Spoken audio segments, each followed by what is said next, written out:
Assalamualaikum warahmatullahi wabarakatuh. Saya Desi Fitriani dengan NIM 11210183000004 kelas 4A Program Studi Pendidikan Guru Madrasah Ibtidaiyah. Pada kesempatan kali ini saya akan memaparkan materi dari kelompok 1 sampai kelompok 12 pada mata kuliah Bahasa dan Sastra Indonesia. Berikut ini adalah cakupan materinya. Pertama, kata benda. Kedua, identifikasi diri. Ketiga, kalimat sapaan. Keempat, dialog, prolog, dan epilog. Kelima, membaca petunjuk. Keenam, membaca puisi dan membaca teks. Ketujuh, menulis tegak bersambung. Kedelapan, ringkasan. Kesembilan, parafrase. Kesepuluh, surat resmi dan surat pribadi. Kesebelas, formulir dan kwitansi. Yang terakhir 12, naskah pidato. Materi pertama itu ada kata benda.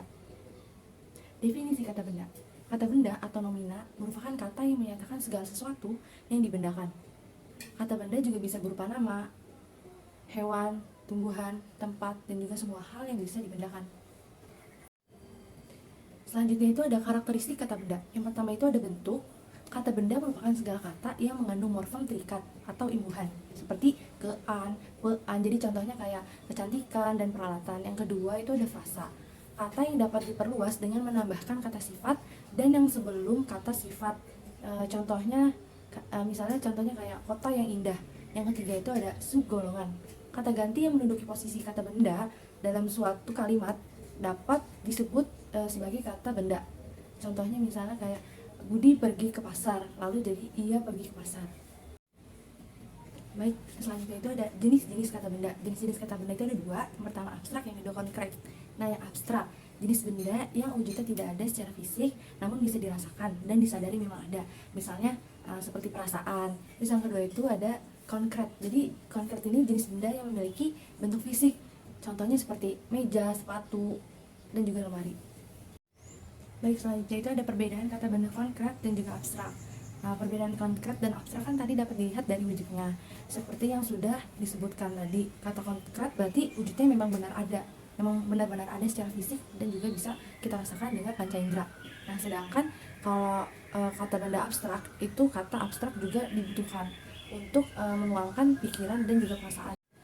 Jadi di sini ada contoh kata benda abstrak dan pendeskripsiannya. Kata benda abstrak adalah kata yang berasal dari kata kerja dan juga kata sifat yang tidak menunjuk pada objek, tetapi pada suatu kejadian atau abstraksi.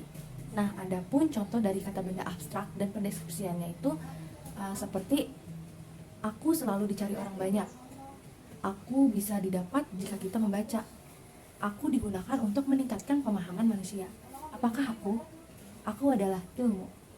Nah, jadi itu contoh dari abstrak. Baik, selanjutnya itu ada materi kedua, yaitu identifikasi diri. Jadi nama diri adalah sebuah nama yang menunjukkan hakiki suatu hal yang sedang diperbincangkan, namun tidak memberitahu lebih lanjut mengenai apa itu. Nah, penulisannya juga diawali dengan huruf kapital, contohnya Budi Purwanto. B-nya itu kan kapital, Purwantonya kapital, terus ada Aisyah, Amelia, dan sebagainya. Nah, nama diri sendiri, peserta didik diharapkan mampu mengetahui nama ayah, ibu, saudara, dan kerabatnya serta mengetahui pekerjaannya. Maka itu ada sistem penamaan. Pertama itu ada nama tunggal, kedua nama jamak tanpa nama keluarga, yang ketiga itu nama jamak dengan nama keluarga sebagai nama belakang, yang keempat itu ada nama jamak sistem patronimik Eropa, yang kelima itu ada nama jamak sistem patronimik Timur Tengah. Nah, di sini ada contoh dari sistem penamaan nama tunggal, misalnya nama anaknya itu Soeharto, terus nama ayahnya itu Kartosoewirjo, sedangkan nama ibunya Sukirah. Nah, di sini ada menuliskan nama dengan status sosialnya. Misalkan itu ada tiga. Yang pertama itu akribet status, contohnya seperti Pangeran William. Jadi dia itu kan status kedudukannya diperoleh secara turun-temurun melalui kelahirannya. Yang kedua itu ada achieved status, contohnya seperti sarjana sosial. Jadi kan status kedudukan tersebut kan harus kita capai dengan usaha yang kita sengaja dilakukan. Terus yang ketiga itu ada achievement status. Jadi contoh seperti pahlawan nasional. Jadi status kedudukannya itu diperoleh melalui penghargaan atau pemberian dari pihak lain atas jasanya. Yang selanjutnya itu menuliskan nama dengan pangkat akademik. singkatan nama orang, nama gelar, sapaan, jabatan, atau pangkat diikuti dengan tanda titik. Misalnya Mohatta, Mohnya kan titik Hatta, jadi Muhammad Hatta. Nah, W titik R titik Supratman, jadi nama aslinya kan Wage Rudolf Supratman. Terus ada Bapak, BPK jadinya. Sedangkan selanjutnya itu ada singkatan nama resmi lembaga pemerintah dan ketatanegaraan, badan atau organisasi, serta nama dokumen resmi yang terdiri atas huruf awal kata ditulis dengan huruf kapital dan tidak diikuti dengan tanda titik. Contohnya misal DPD, jadinya kan Dewan Perwakilan Daerah. Terus yang kedua itu ada PT, jadinya persoalan terbatas. P-nya itu depannya kapital, T-nya itu kapital juga. Selanjutnya itu ada materi ketiga, yaitu kalimat sapaan. Kalimat sapaan merupakan salah satu komponen bahasa yang penting karena dalam sapaan suatu interaksi itu akan berlanjut. Selanjutnya itu ada fungsi kalimat sapaan. Yang pertama itu ada fungsi konatif. Nah, fungsi ini bertujuan untuk mempengaruhi, mengajak, menyuruh, memerintah, atau melarang. Dan yang kedua itu ada fungsi patis. Nah, fungsi ini berfungsi sebagai pembuka, membentuk, memelihara hubungan atau kontak antara penutur dengan mitra tutur. Selanjutnya itu ada ciri-ciri kalimat sapaan. Nah, yang pertama itu penulisan huruf awal menggunakan huruf kapital. Yang kedua, sesuai situasi dan kondisi percakapan. Yang ketiga, dipengaruhi oleh adat istiadat. Yang keempat, pemilihan bentuk kata sapaan dipengaruhi oleh status. Baik, selanjutnya itu ada kaidah penulisan kalimat sapaan. Nah, dari huruf awal kata sapaan itu ditulis dengan huruf kapital. Misalkan, ayah, kami berangkat ke sekolah ya. Ayah itu A-nya itu huruf kapital. Yang kedua itu silakan masuk bu. Jadi S dari silakan masuk itu hurufnya kapital. Nah, jadi selanjutnya itu ada contoh kalimat sapaan. Nah, jadi contoh kalimat sapaan itu ada dua, kalimat sapaan formal dan non formal. Nah, kalau yang formal itu kan seringkali kita gunakan di situasi formal.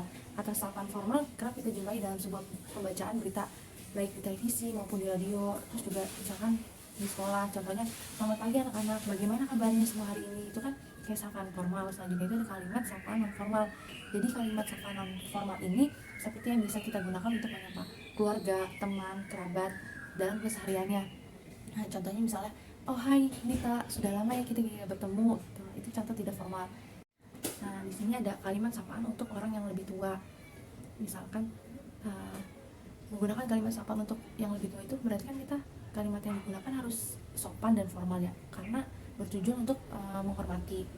Misalkan contohnya kita menyapa orang yang lebih tua, misalkan pakai Mas Adika mau berangkat kuliah ya. Jadi kata Mas ini kan adalah kata sapaan untuk menyapa orang laki-laki yang lebih tua, yang bertujuan untuk menunjukkan rasa hormat kita kepada yang lebih tua.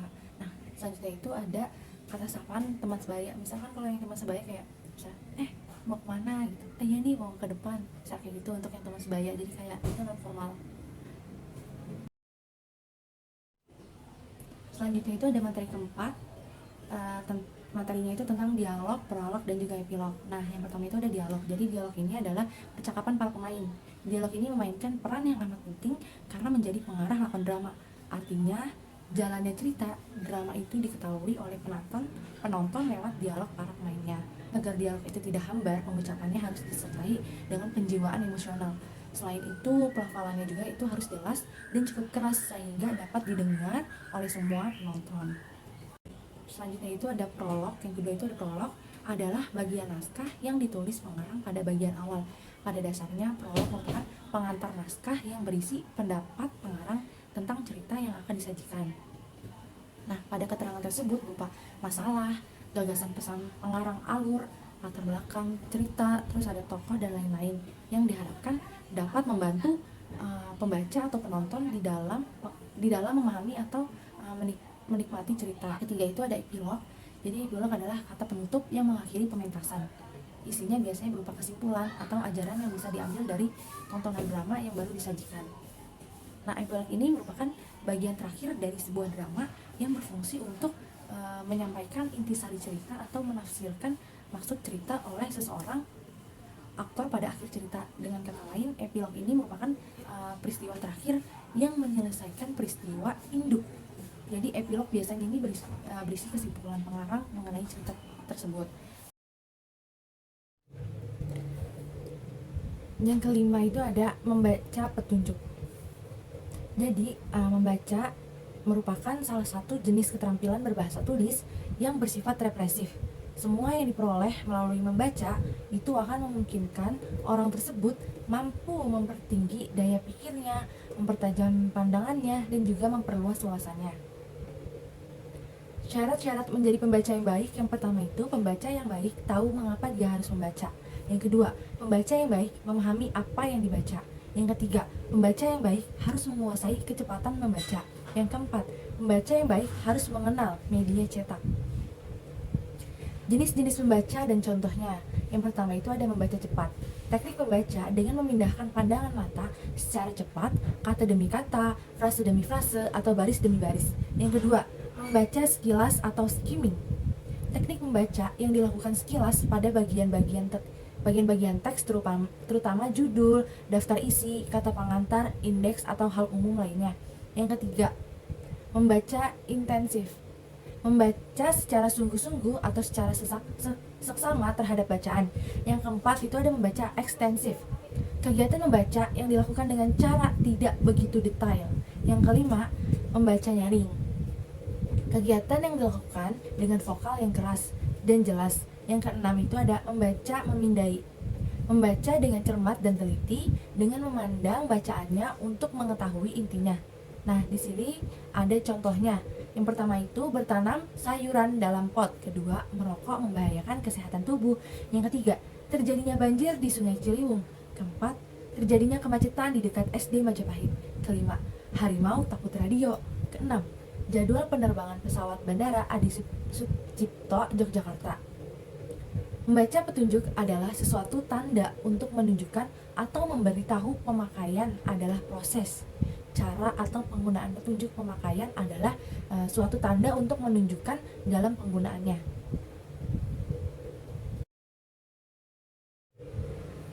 Yang keenam itu ada membaca puisi dan membaca teks.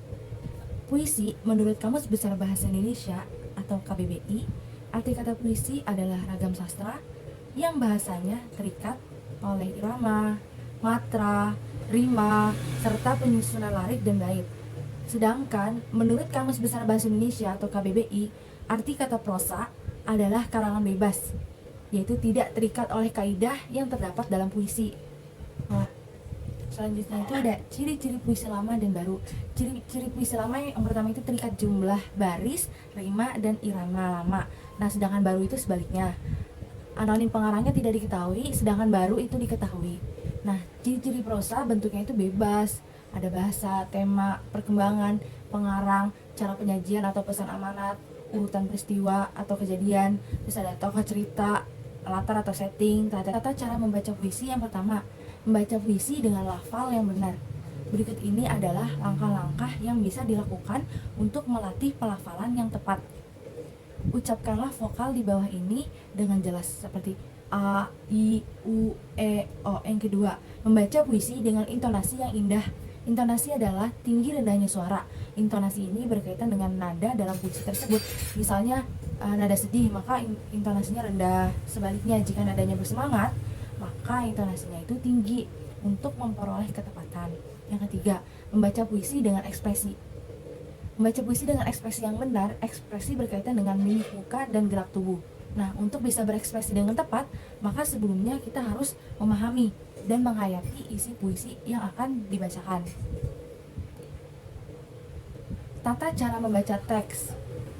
Membaca pada hakikatnya suatu kegiatan yang melibatkan aktivitas visual, berpikir, psikolinguistik, metakognitif, dan gerak lisan. Membaca merupakan proses menerjemahkan simbol tulis yang mencakup aktivitas pengenalan kata, pemahaman kreatif, pengenalan kata bisa berupa aktivitas membaca kata-kata dengan menggunakan kamus.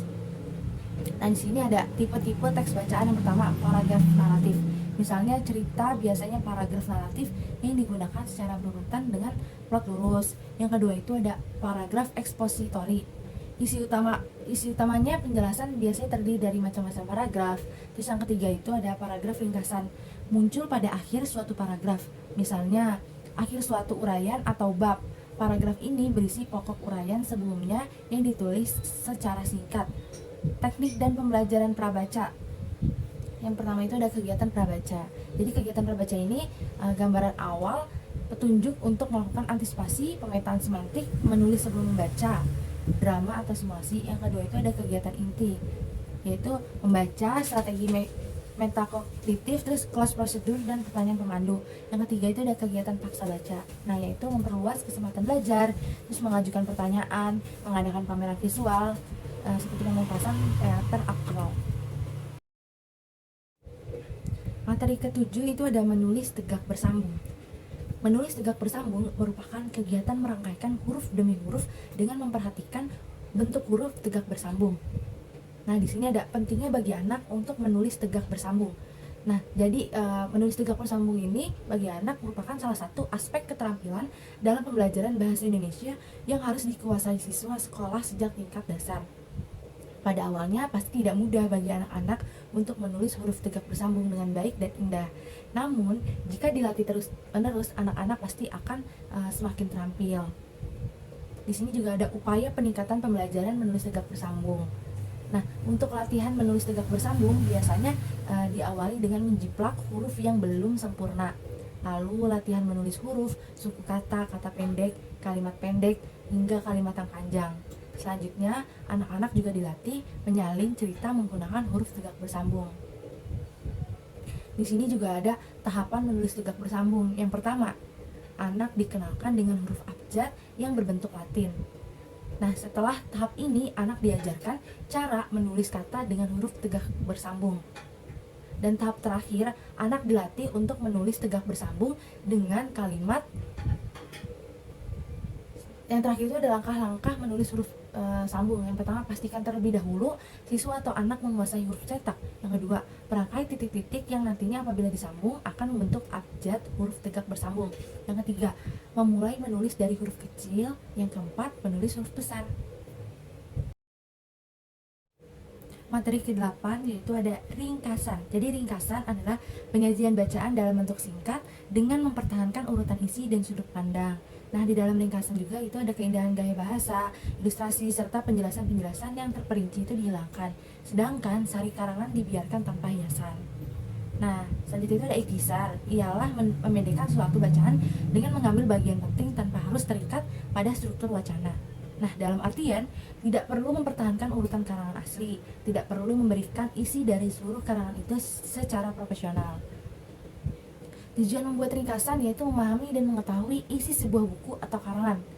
Maka latihan-latihan untuk masuk tersebut akan membimbing dan menentukan seseorang agar dapat membaca karangan asli dengan cermat dan bagaimana harus menulis kembali dengan tepat. Di sini juga ada perbedaan antara ringkasan dan ikhtisar.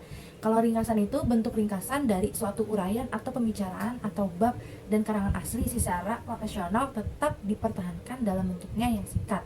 Nah, sementara ikhtisar merupakan bentuk ringkasan dari suatu uraian atau pembicaraan, namun dalam pembuatannya tidak perlu mempertahankan urutan isi dan suatu karangan secara profesional.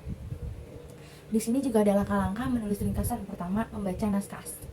Dalam hal ini, penulis karangan tidak harus mengambil apa yang tersirat, tetapi lebih ditekankan pada hal-hal yang tersirat dan hubungannya dengan yang tersirat. Yang kedua itu mencatat gagasan utama. Jadi gagasan utama ini bertujuan untuk mengendalikan pikiran pembaca dalam menulis ringkasan dan memilah hal-hal yang penting dan juga tidak penting. Yang ketiga, membuat reproduksi. Nah, dalam tulisan ringkasan ini kalimat-kalimat tulisan asli harus dihindari dan kalimat yang dipakai harus kalimat penulis ringkasan itu sendiri. Yang keempat, itu ada ketentuan tambahan, hendaknya menggunakan kalimat tunggal daripada kalimat majmuk. Yang kedua, bila mungkin ringkasan kalimat itu menjadi frasa. Ketiga, jumlah alinea tergantung dari besarnya ringkasan dan jumlah topik utama yang akan dimasukkan ke dalam ringkasan. Keempat, semua keterangan atau kata sifat sebaiknya dibuang. Kelima, pertahankan susunan gagasan asli, ringkasan gagasan-gagasan tersebut seperti urutan naskah asli. Keenam, bila teks asli mengandung dialog, maka harus ditulis dalam bahasa tak langsung. Yang ketujuh, penulis harus memperhatikan panjang ringkasan yang dibuat. Kesembilan itu ada parafrase. Parafrase adalah suatu kegiatan memperjelas atau mengalihkan suatu bentuk ke dalam bentuk yang lain tanpa mengubah pengertian asalnya. Di sini ada ciri-ciri parafrase. Yang pertama itu bentuk tuturan berbeda, kedua makna tuturan sama, ketiga substansi tidak berubah, dan keempat bahasa atau cara menyampaikannya berbeda. Itu juga ada unsur-unsur parafrase. Yang pertama, parafrase kalimat, yaitu memenggal kalimat menjadi beberapa kata menurut jabatannya. Kedua, parafrase suku kata, yaitu memenggal sebuah kata menurut suku katanya. Ketiga, parafrase puisi, yaitu mengubah bentuk puisi ke bentuk prosa atau narasi. Nah, tujuan parafrase untuk menyederhanakan pemakaian kata atau kalimat seorang pengarang sehingga pembaca lebih mudah memahami kandungan makna yang terdapat dalam suatu cipta sastra. Di sini juga ada langkah-langkah parafrase. Pertama, membaca karya sastra. Kedua, menentukan jenis perubahan yang akan dilakukan. Dan yang ketiga, mengungkapkan ke dalam bentuk berbeda dengan bahasa sendiri. Materi ke-10 itu ada surat resmi dan juga surat pribadi. Surat resmi adalah surat yang biasa digunakan untuk kepentingan resmi baik perseorangan, instansi, maupun organisasi. Informasi dalam komunikasi resmi termasuk dalam format resmi atau baku, efektif dan juga jelas. Sedangkan surat pribadi yaitu surat yang berasal dari seseorang kepada seseorang yang lain atau dari seseorang kepada lembaga perusahaan. Nah, isi surat tersebut itu juga bersifat pribadi, perkenalan, kekeluargaan, persahabatan, saran, izin atau pesan. Nah, di sini ada macam-macam surat berdasarkan pertama isi dan asalnya atau pengirimannya. Surat pribadi atau surat prive, surat dinas atau surat resmi, dan juga surat niaga. Yang kedua itu ada keamanan isinya, surat biasa, surat konfidensial terbatas, surat rahasia, dan surat sangat rahasia. Yang ketiga itu wujudnya dikenal bentuk-bentuk surat, seperti kartu pos, warkat pos, surat bersampul, telegram, nota, dan memo. Yang keempat itu berdasarkan maksud dan tujuannya.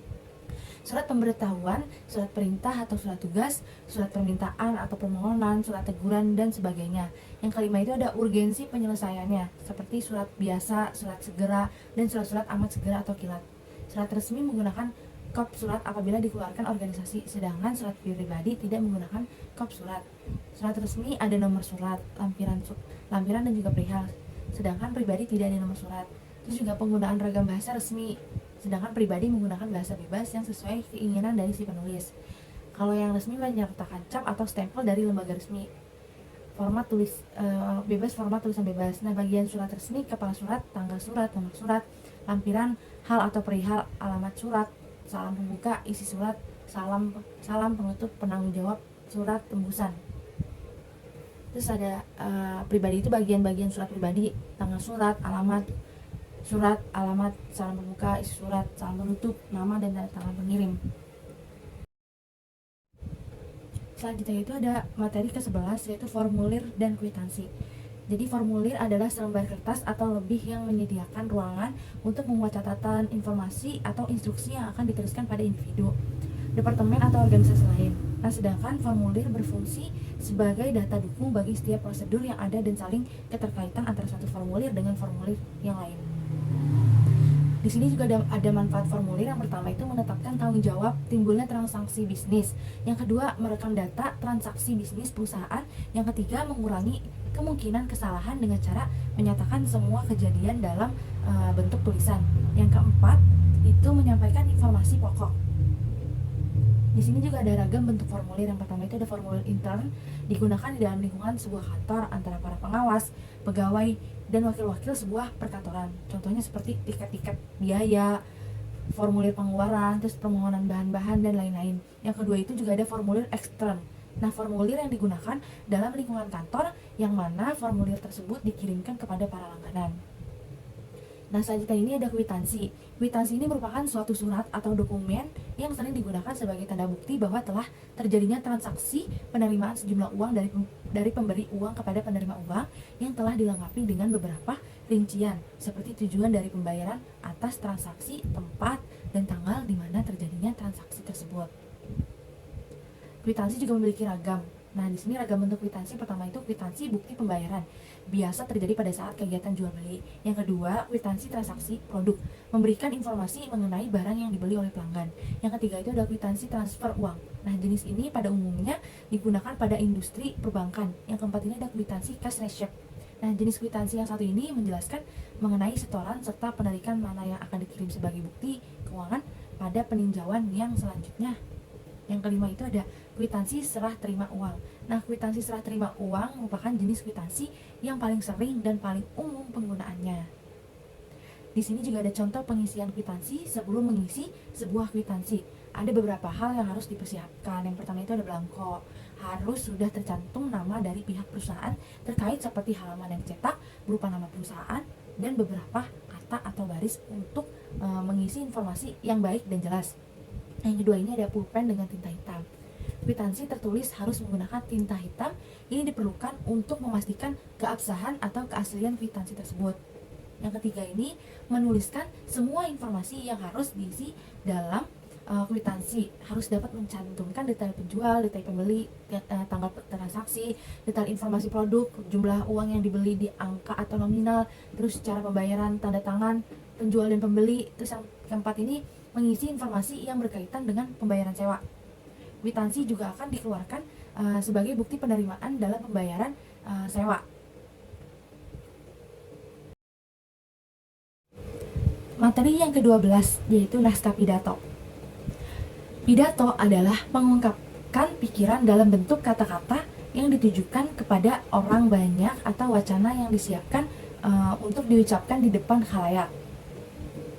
Tujuan pidato, apa sih tujuan pidato? Jadi tujuan pidato itu menurut tujuannya itu dibagi menjadi 4 jenis, yaitu pertama ada pidato informatif. Nah, pidato informatif ini merupakan pidato yang bertujuan untuk menyampaikan informasi penting atau pengetahuan baru.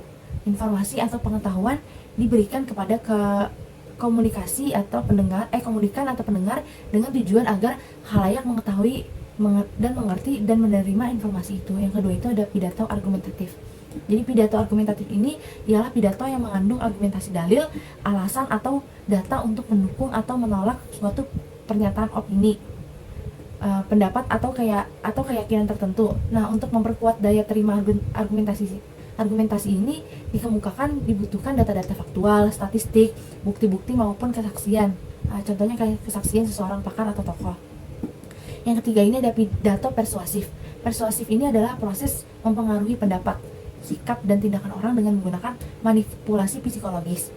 Tujuan dari pidato ini adalah untuk melakukan atau meninggalkan suatu tindakan, aksi, tingkah laku atau sikap tertentu sesuai dengan harapan pembicara atau komunikator. Tujuan akhir pidato ialah mempengaruhi manusia.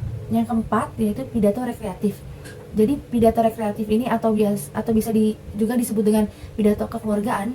Pidato jenis ini pada umumnya menyuguhkan suatu kegembiraan yang dapat dinikmati bersama dengan penuh rasa kekeluargaan dan persaudaraan. Dengan tujuan pidato ini adalah untuk membangkitkan suasana kekeluargaan, baik berkaitan dengan kegembiraan maupun kesedihan. Nah, selanjutnya ini juga ada langkah-langkah menulis teks pidato yang juga disesuaikan dengan tahapan menulis, yaitu sebagai berikut. Yang pertama itu menentukan topik teks pidato. Yang kedua itu mengidentifikasi pendengar atau pembaca teks pidato. Yang ketiga, menentukan tujuan pidato. Yang keempat, membuat kerangka pidato. Yang kelima, mengembangkan ide pokok. Yang keenam, menyunting teks pidato. Yang ketujuh, mempublikasikan teks pidato dalam bentuk tulis ataupun secara lisan.